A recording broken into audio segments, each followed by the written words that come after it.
UAE इस मामले को बहुत ही गंभीरता से देख रहा है। दुबई की शहजादी ने ट्विटर पर एक बयान जारी किया है जो संघ के कच्छेधारियों के लिए बहुत ही घातक है, क्योंकि दुबई की शहजादी का बयान सिर्फ एक बयान ही नहीं है बल्कि भारत पर किए जा रहे अपने एहसानों को जता रही है। दुबई की शहजादी ने ट्वीट करके कहा है कि भारत को हर साल $87 बिलियन हासिल होता है और इसका आधा सिर्फ 5 देशों से आता है, जिनमें UAE, Saudi Arabia, Kuwait, Qatar और ओमान जैसे देश शामिल हैं। दुबई की शहजादी इस बात को बता रही हैं कि दुनिया भर से भारत को $87 बिलियन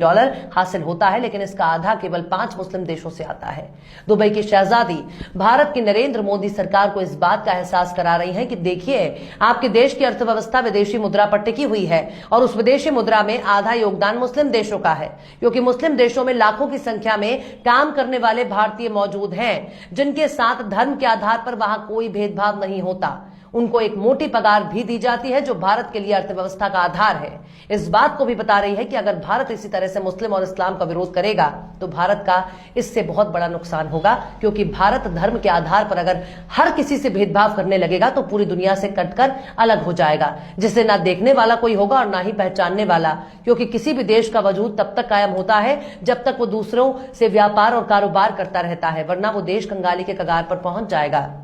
कुछ ऐसा ही इस वक्त बताने की कोशिश हो रही है, लेकिन अंधभक्तों को बिल्कुल भी समझ नहीं आ रहा कि भारत इस दुनिया में कोई अकेला देश नहीं है, बल्कि भारत के अलावा भी और भी कई ऐसे देश हैं जिनके साथ मिलजुल कर काम करने से ही किसी भी देश की तरक्की होगी। और तरक्की किसी एक व्यक्ति की नहीं होती, बल्कि तरक्की और हर नागरिक की होती है जो देश को आगे बढ़ाने में अपना योगदान देता है। सड़क पर घूम रहे हैं बेरोजगारों को जब मोदी सरकार अपने राज्य में कोई नौकरी नहीं दे पा रही है, तब यही लोग विदेशों में जाकर नौकरी करने के लिए मजबूर हो जाते हैं। ये लोग भी लाखों रुपए खर्च करके विदेश जाते हैं और वहां से अपने परिवार को चलाने के लिए पैसे कमाकर भेजते हैं।